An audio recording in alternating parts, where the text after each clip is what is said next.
বন্ধুরা, নারীদের এইভাবে সিঁদুর পরলে স্বামীর ভাগ্য উজ্জ্বল হয়। সিঁদুর নারীদের সোহাগের প্রতীক মানা হয়। সোহাগের প্রতীক হওয়ার পাশাপাশি নারীদের সবচেয়ে গুরুত্বপূর্ণ জিনিস হচ্ছে সিঁদুর। একজন বিবাহিত নারীর জন্য সিঁদুর খুবই গুরুত্বপূর্ণ। কিন্তু বন্ধুরা, সিঁদুর পরার সময় আপনার এই ভুলগুলি আপনার স্বামীকে গভীর ঋণের মধ্যে ফেলে দেয়। যে মহিলারা সিঁদুর পরার সময় এই ভুলগুলি করেন, তাদের স্বামীরা কখনো অর্থের আশীর্বাদ পান না। তবে বন্ধুরা, আপনার আতঙ্কিত হওয়ার দরকার নেই। আমাদের বাস্তুশাস্ত্রে সিঁদুর পরার কিছু গুরুত্বপূর্ণ নিয়মের কথা বলা হয়েছে, যেগুলি জানলে এবং মেনে চললে আপনিও আপনার স্বামীর জন্য সৌভাগ্যের দরজা খুলে দিতে পারেন এবং তার ব্যবসায় দিনে দ্বিগুণ ও রাতে 4 গুণ উন্নতি করতে পারেন। কিন্তু শাস্ত্রে এটাও বলা আছে যে সিঁদুর লাগানোর সময় এই ভুলগুলি করলে আপনি কখনোই ধনী হতে পারবেন না। তার সব কাজে অবশ্যই বাধা আসবে, হওয়া কাজ নষ্ট হতে শুরু করবে এবং একই সাথে দুর্ভাগ্য তাদের দরজায় কড়া নাড়বে। তাই আপনিও যদি জানতে চান সিঁদুর পরার সময় আমাদের কি কি বিষয় মাথায় রাখা উচিত, তাহলে চলুন শুরু করা যাক। তবে তার আগে আপনি যদি চান মাতা লক্ষ্মীর আশীর্বাদ সবসময় আপনার সাথে থাকুক, তাহলে এই ভিডিওটি লাইক করুন এবং আপনাদের চ্যানেল জয়নগর বয়েসটি সাবস্ক্রাইব করুন এবং কমেন্ট বক্সে জয় মা লক্ষ্মী অবশ্যই লিখুন। বন্ধুরা, আমাদের হিন্দু ধর্মে একজন বিবাহিত নারীর সবকিছুই তার সিঁদুর, এবং আমাদের হিন্দু ধর্মে বলা হয় যে একজন নারী যত বেশি সিঁদুর লাগায় তার স্বামীর আয়ু তত দীর্ঘ হয়। আর এর সাথে আমাদের সামুদ্রিক শাস্ত্রেও 16টি অলংকারের কথা বলা হয়েছে, যার মধ্যে সবচেয়ে গুরুত্বপূর্ণ হলো সিঁদুর। আজকের আধুনিক যুগে অনেক মহিলাই সিঁদুর লাগানোর সঠিক নিয়ম জানেন না, যার কারণে তারা ভুল পদ্ধতিতে সিঁদুর লাগায় এবং তাদের স্বামীর জীবনে সব সময় সমস্যা থাকে। এবং এই ধরনের মহিলারা তাদের স্বামীর ভাগ্যকে এবং ঈশ্বরকে দায়ী করে। বন্ধুরা, ব্যাপারটা মোটেও তেমন নয়, আমাদের কর্মের সাথে এর সম্পর্ক আছে। নাম্বার 1, বন্ধুরা, বাস্তুশাস্ত্র ও পুরাণে বলা হয়েছে যে যে মহিলারা স্নান করার সাথে সাথে বা চুল শুকানোর আগেই সিঁদুর লাগান, অর্থাৎ যে মহিলা ভেজা চুলে সিঁদুর লাগান, এমন পরিস্থিতিতে তার স্বামীকে অনেক আর্থিক সমস্যায় পড়তে হয়। দেখতে দেখতে তাদের স্বামীরা ঋণে ডুবে যেতে শুরু করে এবং তাদের কাজ, ব্যবসা বাণিজ্য সবই ধ্বংস হয়ে যায়। বন্ধুরা, আমাদের বাস্তুশাস্ত্র অনুসারে ভেজা চুলে কখনোই সিঁদুর লাগানো উচিত নয়। এটাকে আমাদের বাস্তুশাস্ত্রে খুবই অশুভ বলে মনে করা হয়। এতে করে মহিলাদের মনে খুব খারাপ চিন্তা আসতে শুরু করে।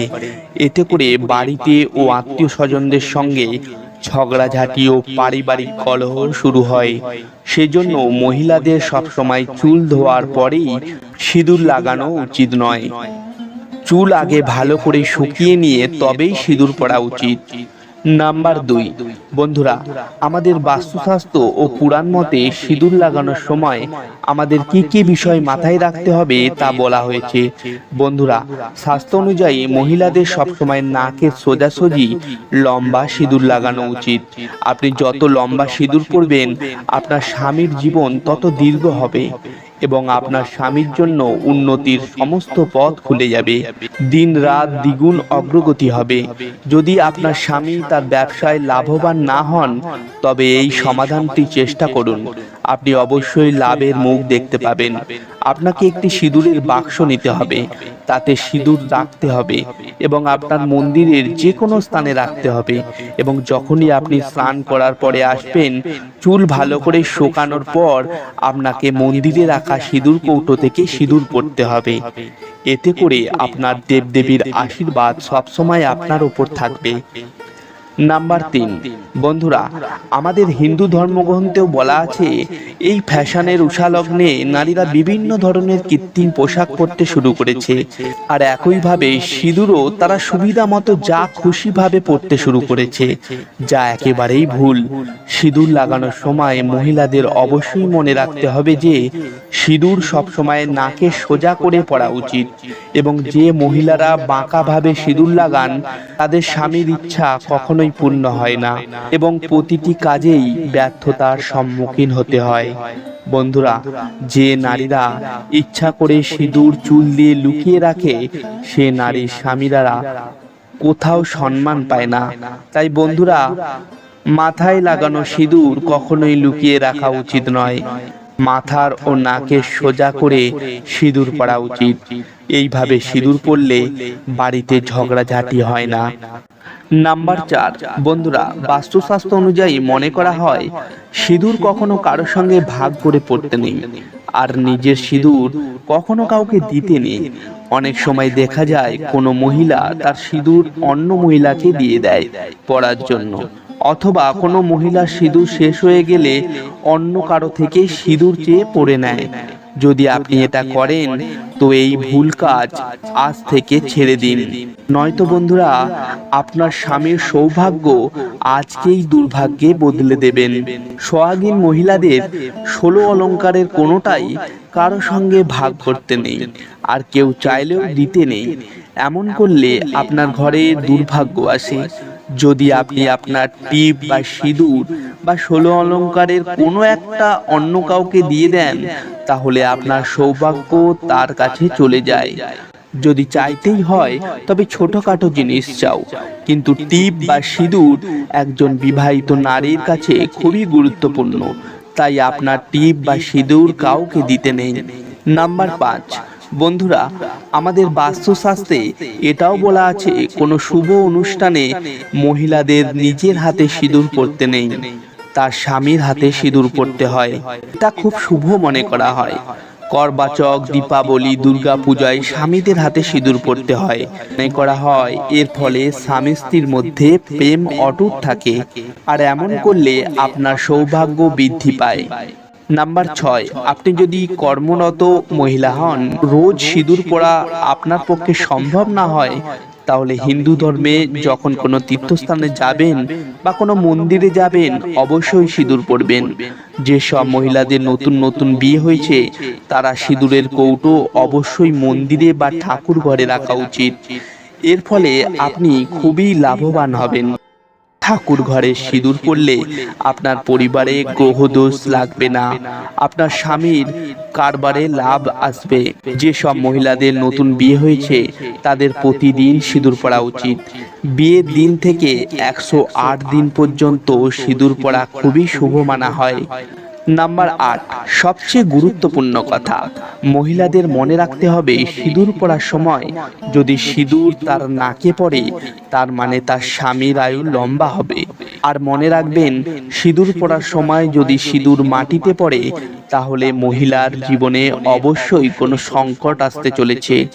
তাই সিঁদুর পরার সময় এই কথাটি ভালো করে মাথায় রাখুন যে সিঁদুর পরার সময় মাটিতে না সিঁদুর পড়ে, এতে সিঁদুরের অপমান হয়।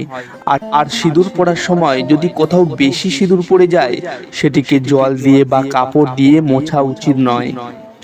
নাম্বার 8, আমাদের হিন্দু ধর্মে একটা কথা খুব প্রচলিত আছে, যখন ভগবান রাম 14 বছরের জন্য বনবাসে গিয়েছিল তখন হনুমানজি সীতা মাতার কাছে এসে বলেন, হে মাতা, আপনি কি করছেন? তখন মাতা সীতা বলেন, প্রভু রামের লম্বা আয়ুর জন্য লম্বা সিঁদুর পরছি, এতে শ্রীরাম প্রভু অতি প্রসন্ন হন। এটা শুনে হনুমানজি চলে আসেন। তখন হনুমান ভাবেন, এতটুকু সিঁদুর পরলে যদি তার প্রভু রামের লম্বা আয়ু হয় তাহলে আমি যদি সারা শরীরে সিঁদুর লাগাই তাহলে আমার প্রভুর আয়ু আরো বেড়ে যাবে। বন্ধুরা, এই সময় থেকে হনুমানজিকে সিঁদুর চড়ানোর প্রথা শুরু হয়। এই কাহিনীটি শুনে আপনি তো জেনে গেছেন যে সিঁদুরের শক্তি কতটা।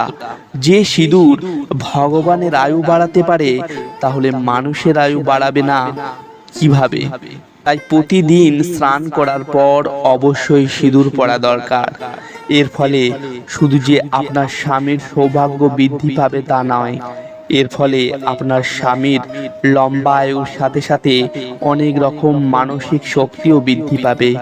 তাই আপনাদের হাত জোড় করে বলছি, সৌভাগ্যবতী স্ত্রীর পরিচয় তার মাথার সিঁদুর। তো বন্ধুরা, আজকের ভিডিওটি আপনাদের কেমন লাগলো অবশ্যই কমেন্ট করে জানাবেন। আর যদি আমাদের ভিডিও আপনাদের ভালো লাগে তো ভিডিওতে একটি লাইক করুন আর কমেন্ট বক্সে জয় মা লক্ষ্মী অবশ্যই লিখুন। আর আপনি যদি চান মা লক্ষ্মীর কৃপা সর্বদা আপনার সাথে থাকুক, তাহলে আমাদের জয়নগর বয়েস চ্যানেলটি সাবস্ক্রাইব করুন। দেখা হবে পরের ভিডিওতে নতুন কিছু অজানা তথ্য নিয়ে।